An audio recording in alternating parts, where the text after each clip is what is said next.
Quand j'ai divorcé, au bout d'une décennie à être en couple et mariée, j'ai vraiment eu l'impression d'atterrir dans un nouveau monde, dans un univers parallèle dans lequel je ne maîtrisais ni les codes, ni les règles, ni rien du tout. Et très honnêtement, je trouve que c'est très violent. C'est très très violent parce qu'il y a un décalage, un contraste, il y a même un monde entre celui dans lequel j'ai rencontré mon ex-mari et comment se passaient les relations amoureuses à cette époque-là. Ouais, 15 ans après, c'est Walking Dead, quoi. Mais quoi de neuf dans ce monde de progrès, les amis? Que se passe-t-il? Les hommes ne voudraient pas s'engager avec Virginie.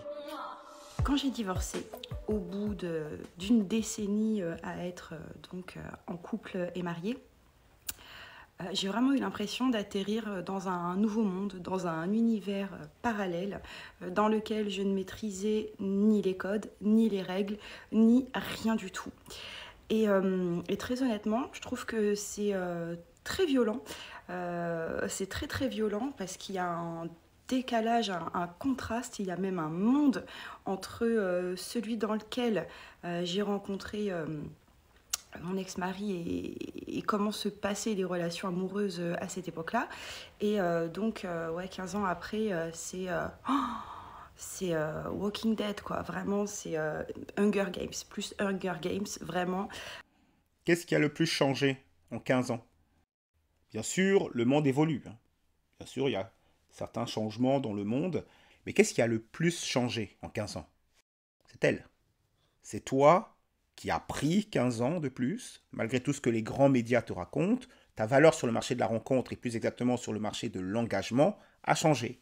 Donc le monde pour toi a l'air d'avoir changé, la manière dont les hommes se comportent avec toi, les décisions qu'ils prennent, tout a l'air différent. C'est c'est d'un compliqué. C'est toxique, tu sais plus sur quel pied danser, c'est pas d'engagement. Bon, après voilà, c'est vrai que juste après avoir divorcé, disons les 2 années qui ont suivi, moi personnellement, j'ai pas eu envie de me réinvestir dans une relation. C'est bon, j'étais assez traumatisée de mon précédent mariage. Je me suis dit, vas-y, reconstruis-toi déjà, passe des moments sympas. Ça fait 15 ans que tu étais enfermée. Donc, cool, profite un peu. Donc, clairement, j'ai pas eu Ça fait 15 ans que tu étais enfermé. Voilà sa vision, hein. Ça nous donne un petit indice sur la manière dont elle voit la famille. envie de m'engager. Mais c'est vrai qu'après, voilà, bon, tu te reconstruis, t'es dans une autre phase. Mais quand tu arrives dans cette phase-là où justement tu commences à envisager quelque chose d'un peu plus équilibré, potentiellement une relation que tu estimes saine, oh my god, oh my god. Non, franchement, moi j'ai trouvé ça très compliqué et ce que j'ai pu constater autour de moi, c'est que les femmes qui ont reconstruit quelque chose avec une personne après une séparation ou un divorce ne sont pas heureuses. C'est vraiment des relations dites de confort, des relations où bah voilà, ils payent la moitié de ton loyer, t'es contente parce que t'es pas toute seule, t'en as rien à foutre de lui concrètement et voilà, et t'es pas obligée d'assumer le statut de célibataire endurci qui n'est pas un statut, ma foi, très sympathique. Il faut quand même Très valorisant, bien sûr. Et évidemment, le prime pour une femme, le prime, c'est quand elle est jeune. Ce n'est pas plus tard, lorsque vous serez plus âgé, avec en plus d'éventuels enfants d'un premier mariage, ce n'est pas là que vous aurez les meilleures options. Lorsque vous vous retrouverez dans cette situation-là, vous allez prendre ce qu'il y a. Vous allez prendre ce que vous pouvez. C'est ça en fait la réalité. Donc ça diminue énormément les chances de trouver l'homme qui remplit toutes les cases, qui a toutes les qualités dont vous rêvez. autre constat. Quand tu es une femme de 40 ans, euh, tu attires plusieurs types de profils. Tu vas attirer les hommes plus jeunes que toi, parfois bien plus jeunes que toi. Bon, voilà, cette catégorie-là, évidemment, on sait très bien que pour 98% d'entre eux, rien n'est... il n'y a aucune perspective, hein, t'es un fantasme, ni plus Ouais, ils veulent du sport en chambre. ni moins, ils ont envie de tenter une expérience. Et voilà, donc après... selon le mood, selon l'envie, selon tout ça, why not? Mais si tu as envie d'avoir une relation plus saine et plus équilibrée, bon, c'est pas forcément la meilleure catégorie vers laquelle te tourner. Ensuite, tu vas avoir la catégorie des hommes de ton âge, mais qui n'ont pas encore d'enfants. Donc, si toi, tu es déjà maman, c'est compliqué. C'est comme s'il avait 10 ans, 10 ans de moins que toi, parce qu'il n'a pas le même, chemin de vie, il n'a pas les mêmes envies, les mêmes priorités. Probablement qu'il a envie d'avoir aussi des enfants.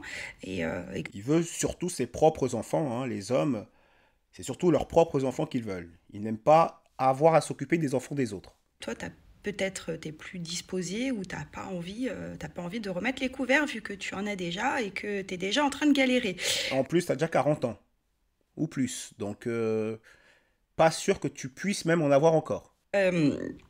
Donc voilà, donc là encore c'est compliqué. Et puis après tu as les hommes de ton âge et un peu plus âgés, qui sont comme toi, qui ont divorcé, qui se sont séparés, et eux c'est ce que j'appelle des grands traumatisés de la vie, qui n'ont plus aucune envie de reconstruire quelque chose de sain et d'équilibré. Merci. Ah oui, hein. Donc, quand vous avez déjà vécu ça, quand vous connaissez le système, quand vous voyez comment les lois fonctionnent, lorsque vous êtes un homme qui a vécu tout ça et qui ne veut pas revivre tout ça, évidemment, ça ne peut pas être une décision rationnelle. C'est impossible que ce soit juste une question de lucidité. J'ai pas envie de revivre cette arnaque. C'est pas possible. C'est forcément que vous êtes un grand traumatisé. Hein, vous êtes un grand traumatisé. Parce que normalement, vous devriez vouloir revivre tout ça. Un homme qui a vécu un divorce, qui a perdu, je ne sais pas, son patrimoine, ses actifs, etc. Qui a dû donner la moitié de tout ça, plus une pension alimentaire, etc. etc. Pour une femme qui aujourd'hui le dénigre. Merci les applications. Alors évidemment, ça fait pas tout, mais je pense que ça joue énormément sur le fait que maintenant c'est très simple de faire des rencontres, et qu'un homme, tu lui proposes d'avoir le beurre et l'argent du beurre facilement, et ben il va s'en contenter, hein, il va pas...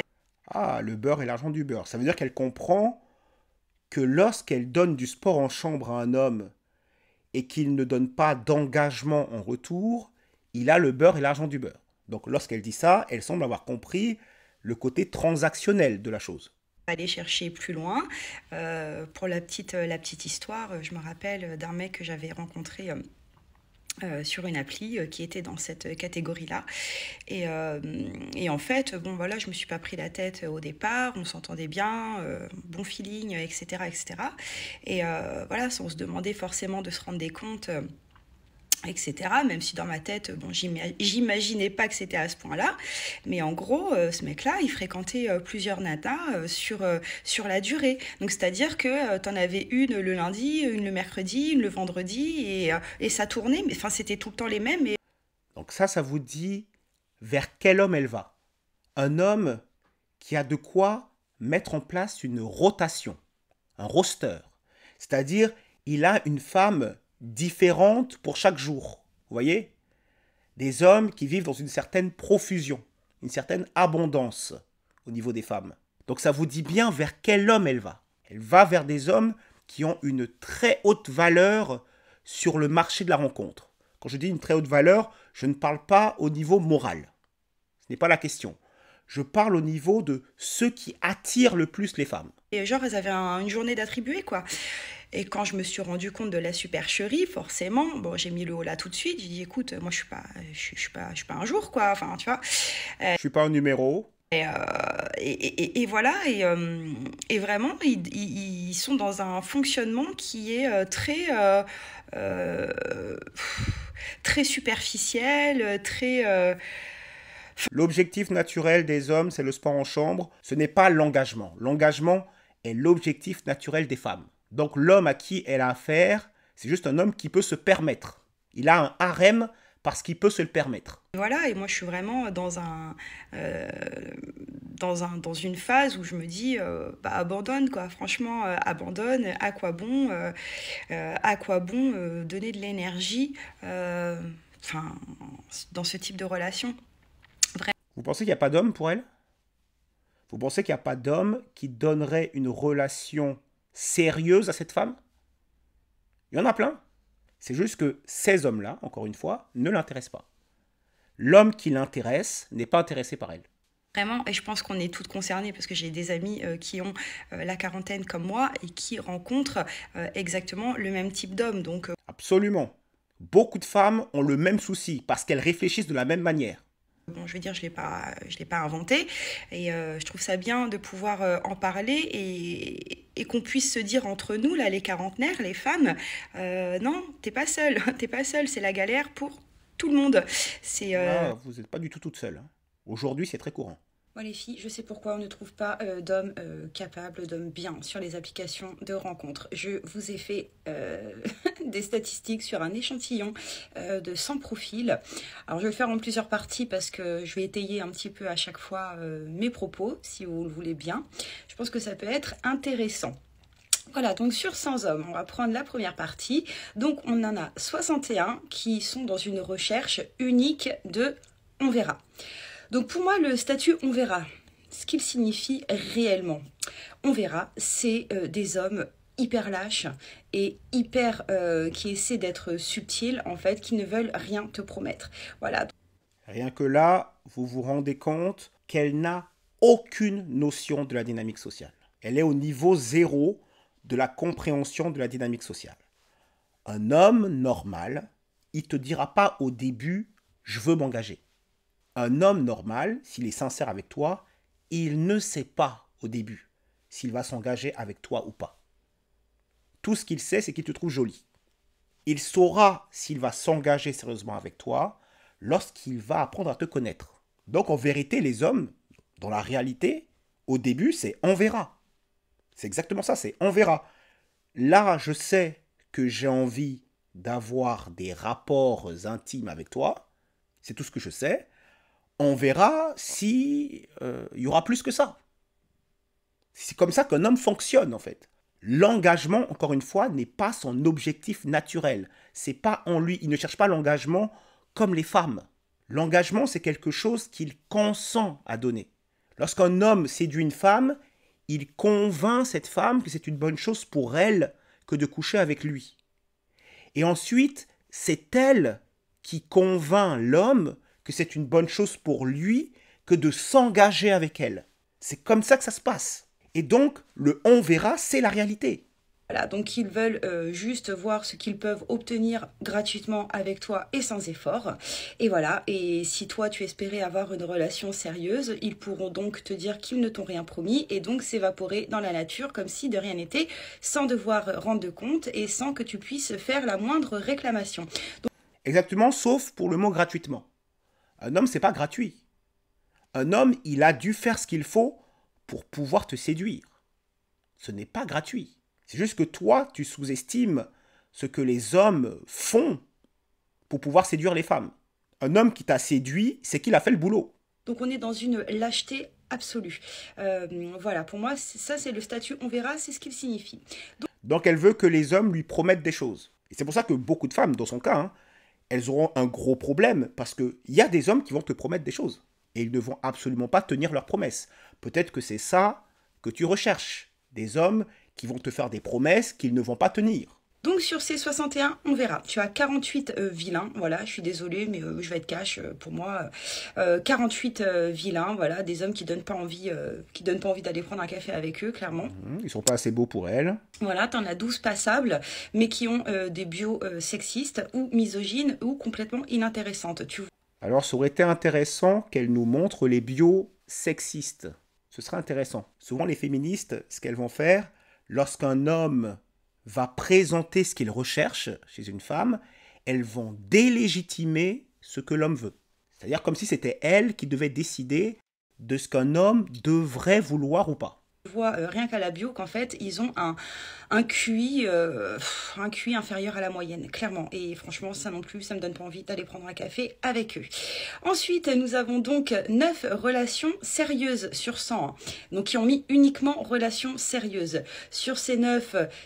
Un homme qui met uniquement relations sérieuses sur son profil, ça n'a aucun sens. Soit c'est des menteurs, soit ce sont des hommes désespérés. Complètement désespérés. Surprise, attention, on ne s'y attend absolument pas. Si ce sont hideux, voilà, si ce sont très très moches, si ce sont absolument vilains, épouvantables. Voilà. Ce sont des hommes désespérés. Quand on est complètement désespéré, on va faire ça. Et d'ailleurs, même pour une femme qui chercherait de l'engagement, qui voudrait de l'engagement, c'est suspect. Un homme qui mettrait tout de suite « je veux uniquement une relation sérieuse ». Ce sont les femmes qui parlent comme ça. Ce sont les femmes qui recherchent viscéralement, qui recherchent, ça vient du fond de leur tripes, qui ont cette propension à courir après l'engagement des hommes. Voilà, donc 6 sont vilains et donc 3 sont plus petits que moi. Voilà, donc bon, je suis désolée, mais moi, la taille, ça a son importance. J'ai besoin d'avoir un homme qui soit plus grand que moi. Voilà, je ne demande pas ce Évidemment. qu'il fasse 2 mètres, mais voilà, mais plus grand que moi, d'un minimum, quoi. Bon, allez, gros sujet, je trouve que les hommes de 35-40 ans sont plus déconstruits que les hommes qui ont dépassé la quarantaine. Voilà, donc... je trouve que ces hommes-là grandissent justement avec le féminisme et ils sont beaucoup plus éduqués à ça, comprennent mieux les tenants et les aboutissants. Et par défaut, je trouve que ça matche plus, en tout cas pour ma part, avec des hommes de cette tranche d'âge. Malheureusement, ce n'est pas souvent compatible avec mes propres perspectives d'avenir. Et pourquoi donc ? Mais voilà, je trouve qu'ils sont plus intéressants, qu'ils sont plus oui, déconstruits, qu'ils ont réussi à, à changer les choses un petit peu dans leur environnement et dans leur intérieur aussi. Donc ils font cet effort, à mon sens, en tout cas beaucoup plus que les personnes qui ont plus de 40 ans et je les trouve plus intéressants. Voilà, donc... Alors, pourquoi tu fais pas ta vie avec eux ? Qu'est-ce qui pose problème ? On aimerait savoir, c'est intéressant ça. Donc là maintenant je sais que je vais lire des cougars, etc. dans mes commentaires. Eh bien sachez que non, puisque malgré le fait que je trouve qu'ils soient plus... en tout cas que ça matche plus avec nos modes de pensée. Comme je l'ai expliqué avant, nos schémas sont différents, nos perspectives sont différentes, nos envies sont souvent différentes. Pourquoi on n'a pas de précision ? Les hommes déconstruits que tu rencontres, donc qui sont compatibles avec ton idéologie, pourquoi ça va pas ? Les hommes soja ne te conviendraient pas ? Donc voilà, donc j'ai déjà investi dans un chat. Ces hommes-là, quand ils tombent sur un profil d'une femme qu'ils trouvent à leur goût, mais qui rechercherait quelque chose de plus sérieux et qui demanderait un minimum d'effort et d'engagement et d'investissement de leur part, alors que eux ne sont pas du tout dans cette dynamique, eh ben ils vont te mentir. Voilà, ils vont te mentir. Ils vont Absolument. te sortir tout un orchestre, hop, un peu de flûte, un peu de ci, un peu de ça. Et puis une fois qu'ils vont t'avoir, sache qu'il a 15 autres conversations en attente et qu'il va te ghoster très certainement et qu'il va passer à la suivante. Voilà. Et pourquoi il va te ghoster ? C'est intéressant. Pourquoi il va te ghoster ? Très certainement, elle nous dit. Il va te ghoster, en vérité, parce qu'il ne voit pas pourquoi il s'engagerait avec toi. Il ne voit absolument pas pourquoi il ferait ça. Une mère célibataire de 40 ans, féministe, pour quelle raison il voudrait s'engager avec toi ? Ça, c'est l'angle mort de beaucoup de femmes aujourd'hui. Elles parlent comme si il allait ghoster toutes les femmes. Non, tu entendras un jour que cet homme-là, il s'est trouvé une femme, il s'est marié avec, et là, tu comprendras pas. Tu dis, tous les hommes, ils ghostent, ils ghostent, ils ghostent. Ils ghostent, certainement, ils ghostent. Comment font toutes ces femmes qui ne se font pas ghoster ? Comment font toutes ces femmes qui obtiennent l'engagement sérieux de leurs hommes. Des hommes très bien, capables, qui gagnent bien leur vie, qui sont plutôt séduisants et qui s'engagent sérieusement avec leurs femmes. Comment font-elles pour obtenir l'engagement de ces hommes-là ? Voilà, à moins que tu sois d'accord pour continuer de le voir à ces conditions. Et ces conditions, c'est quoi? C'est charnel. Voilà, c'est charnel, c'est physique, il n'y aura rien de plus, il va pas savoir qui tu Ça, c'est que l'une des possibilités. Soit tu continues à être un plan, c'est ce dont elle parle, tu continues à être un plan cul, une situationship, hein, quelque chose qui n'est pas sérieux, soit tu as les qualités, tu as les caractéristiques pour le convaincre que c'est une bonne chose pour lui que de s'engager avec toi. Tu as les qualités qui font qu'un homme a envie de s'engager avec toi. Ça, c'est la deuxième possibilité qui la dépasse complètement, hein. Pour elle, c'est inimaginable. il va pas savoir qui tu es, il va pas savoir c'est quoi ta couleur préférée, il Oh, va il pas... sait qui tu es, hein. C'est juste qu'il n'aime pas ta personnalité. C'est tout. Il était intéressé par toi physiquement au départ, il a un petit peu discuté avec toi, il t'a un petit peu fréquenté, il n'aime pas ta personnalité. C'est ça, c'est juste ça en fait. Mais ça, c'est un peu dur à accepter, hein. savoir quelles sont tes perspectives dans la vie, il ne va pas du tout s'en préoccuper. Donc ton estime de toi, là, tu vas être en chute libre, tu vas avoir l'impression que le problème, c'est toi, donc tu vas être complètement déshumanisé, ressentir le fait d'être juste un objet, en fait, un objet de D'accord. satisfaction, de désir masculin, en fait, voilà. Qu'as-tu d'autre à lui offrir? Qu'as-tu d'autre qui intéresse un homme? À un moment, il faudra te poser la question. Waouh, j'en ai 39 et je te trouve intéressante, mignonne, mais ton féminisme te fait prendre un melon et tu es trop centrée sur tes envies à toi. Ouin, ouin, ouin. Sur quelle autre envie je devrais... Alors ça, la pleurnicheuse professionnelle, hein, la féministe pleurnicheuse professionnelle, qui traite les autres de ouin-ouin, qui traite les autres de pleurnicheurs. Ça, c'est marrant, ça. Je vais juste te poser une question simple, j'espère qu'il te sera accessible. Tu es un être humain, admettons, un homme, une femme, peu importe le genre.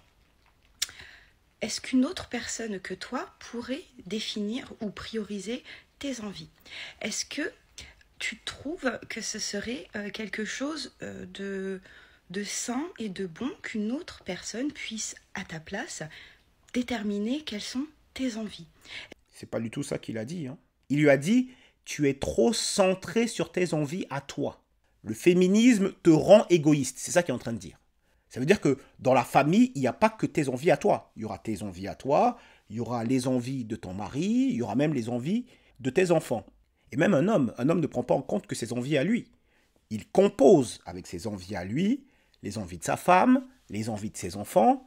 Il va composer avec. Dans une famille, encore plus précisément dans un couple, on fait des compromis. Bon, c'est assez marrant, je détourne un petit peu le sens de ta question Ah, quand même. C'est bien de le reconnaître. et je pense l'envie profonde d'exprimer ta réflexion sur le fait qu'une femme n'est pas en droit, n'est pas légitime d'avoir des envies et qu'elle devrait se conformer à ce que les hommes attendent d'elle. C'est pas ce qu'il a dit. C'est toujours pas ce qu'il a dit. Eh bien non, nous sommes en 2025 et malheureusement pour vous, beaucoup de femmes comprennent bien qu'elles existent à part entière et que vous ne servez pas, vous n'êtes pas utile à leur bien-être, à leur validation. Elles n'ont pas besoin de vos conseils, de savoir ce qui vous importe et elles ne sont pas nées pour vous plaire. Voilà, on s'habille d'une Si tu veux l'engagement de quelqu'un, il faudra bien lui plaire un moment. façon pour se plaire, on choisit notre carrière, on choisit les partenaires qu'on veut avoir dans nos vies. On Ouais, mais ils veulent pas s'engager avec toi, tes partenaires. n'a pas besoin de votre avis. Voilà, j'espère que c'est suffisamment clair et puis Ça résume assez bien l'état d'esprit dans lequel le féminisme met les femmes. Ça les met dans un état d'esprit où elles se disent on s'en fiche de ce que les hommes pensent, il n'y a que mes envies qui comptent, et après elles vont s'étonner. Les hommes me trouvent pas intéressante. Ben oui, je vous fais une petite lecture du livre que je suis en train d'écrire et qui évoque on a hâte d'écouter ça. les désillusions amoureuses d'une femme. Il m'a fallu des années, des rencontres stériles et des désirs éphémères pour comprendre une évidence. Si un homme se précipite, s'il réduit tout à une histoire de corps avant même d'avoir effleuré mon esprit, il devient d'un ennui insupportable. Et ben c'est la nature qui est comme ça. Et là on n'y peut rien. Ça t'ennuie peut-être, mais c'est la vie, c'est la nature comme ça. Un homme au départ, il ne connaît que ton physique. Et il va avoir du désir pour toi. Et c'est pour ça qu'il va venir te parler. C'est l'appât. C'est un appât. La nature a fait tout ça, pourquoi? pour qu'on se reproduise. C'est pour la survie de l'humanité qu'elle a fait ça. Donc un homme, au début, il a du désir pour toi, et c'est parce qu'il a du désir pour toi qu'il va t'approcher. C'est tout à fait normal en vérité. Et après, vous allez faire connaissance. Après, tu auras l'occasion de lui montrer ta personnalité. Cela ne m'intéresse pas. Ces élans faciles, ces regards qui disent tout, sans jamais poser la seule question qui vaille. Qui es-tu vraiment? Une question qu'il pose, mais sans jamais la vouloir vraiment. Trop occupé à me désirer, plutôt qu'à chercher la réponse. Ces hommes-là sont interchangeables, comme une équation qu'on résout sans effort ni curiosité. Qu'ont-ils à offrir, sinon l'illusion de leur propre importance? L'homme, il a énormément de choses à t'offrir. Et les hommes que tu choisis, vous pensez quoi? Vous pensez que les hommes qu'elle choisit sont des galériens qui n'ont rien à lui offrir? C'est vrai que elle, ce qu'elle est en train de dire, c'est il va juste coucher avec moi et il ne va pas s'engager. Il ne s'engagera pas avec toi si tu ne le convaincs pas que c'est une bonne chose pour lui que de s'engager avec toi. Il faut que les femmes comprennent ça en fait. Il ne te doit pas l'engagement. Il ne te le doit pas. Il ne te doit pas de te trouver intéressante. C'est à toi d'être intéressante. C'est comme si moi je vous disais, les amis, je vous propose des vidéos, je fais des vidéos, les gens ne s'intéressent pas à mes vidéos, et je vais vous en vouloir à vous de ne pas s'intéresser, de ne pas vous intéresser à la vidéo. C'est pas comme ça que ça marche. C'est en vérité à moi de faire des vidéos intéressantes. Et du coup, les gens vont s'intéresser à moi. C'est comme ça que ça se passe. C'est à toi d'être intéressante. Si tous les hommes que tu croises ne s'intéressent pas à ta personnalité, c'est que tu n'es pas intéressante. Et on a souvent ça avec les jolies femmes. Quand on voit à quoi elles ressemblent à 40 ans, on imagine à quoi elles devaient ressembler à 20 ans. C'est une jolie femme. Donc, sûrement qu'elle n'a pas eu à beaucoup développer sa personnalité. Parce qu'elle avait déjà un tas d'hommes qui lui léchaient les bottes. C'est juste que maintenant, avec l'âge et avec un enfant, tu n'as plus la même valeur sur le marché de la rencontre. Et ça, c'est une gifle qu'elle se prend. Elle n'arrive pas à s'en remettre. Rien qui ne mérite qu'on s'y attarde, et encore moins qu'on s'y perde. Ils osent pourtant parler de passion, comme d'un alibi pour leur besoin primitif de posséder, d'obtenir, de satisfaire. La passion, vraiment, une excuse pour habiller de poésie leur appétit banal. Par moments, je me suis demandé si je n'avais pas troqué mon cœur tout mou contre un cœur en pierre. Mais non. Maintenant, je comprends que le problème ne vient pas de moi. Il faut une force rare pour choisir une intelligente solitude plutôt que de se laisser happer par une relation vide de sens. Voilà la raison pour laquelle elle a dit tout ce que vous avez entendu jusqu'à maintenant. C'est pour se dire qu'à la fin, ce n'est pas de ma faute. Pour se libérer de la responsabilité. Coup sur coup, tous les hommes qui me plaisent, tous les hommes que je rencontre et qui me plaisent, ne s'intéressent pas à ma personnalité. Ils ne veulent pas s'engager avec moi. Ils me ghostent. Mais ce n'est pas de ma faute. J'y suis pour rien. Voilà ce que le féminisme fait croire aux femmes en faisant passer les hommes pour les mauvais. Ce sont les hommes qui ont toujours tort, vous voyez? Parce que les hommes sont des espèces d'abrutis qui ne comprennent pas à quel point elle a de la valeur. C'est pire que rien. C'est la négation de tout. En tentant de me posséder sans effort ni patience, j'ai appris à jouir de ma propre puissance, à me savourer. Leur seule utilité réside dans cette leçon qui leur échappe pourtant, tout comme leur misérable désir. Je crois. On y est là. Le désir de l'homme est un problème en soi. Pour les féministes, le désir de l'homme est suspect. Et du coup, on ne sait plus. Est-ce que les hommes devraient te désirer ou pas? Si les hommes ne te désiraient pas, qu'est-ce qui se passerait? Le monde serait meilleur, ça se passerait mieux pour toi? Tu penses que tout à coup, ils apprécieraient ta personnalité? Le féminisme fait perdre énormément de repères aux femmes. Il faut que les hommes désirent les femmes. Ce n'est absolument pas un problème. Maintenant, si tu n'as pas la personnalité pour qu'un homme te voit autrement qu'une partenaire de sport en chambre, c'est ton problème. C'est à toi de le régler. Tout comme un homme qui n'arriverait pas à séduire des femmes. C'est à lui de le régler, c'est à lui de faire en sorte que les femmes aient envie de coucher avec lui. C'est à lui de comprendre ce qui ne va pas. Voilà pour aujourd'hui, c'était Cameron, diffusion 77. Si vous avez apprécié cette vidéo, n'hésitez pas à lâcher un petit like. Dites-moi ce que vous pensez de tout ça dans les commentaires. Abonnez-vous et activez la cloche pour ne rien manquer des prochaines diffusions. Et n'oubliez pas, toujours droit dans vos bottes, choisissez consciencieusement. votre propre chemin.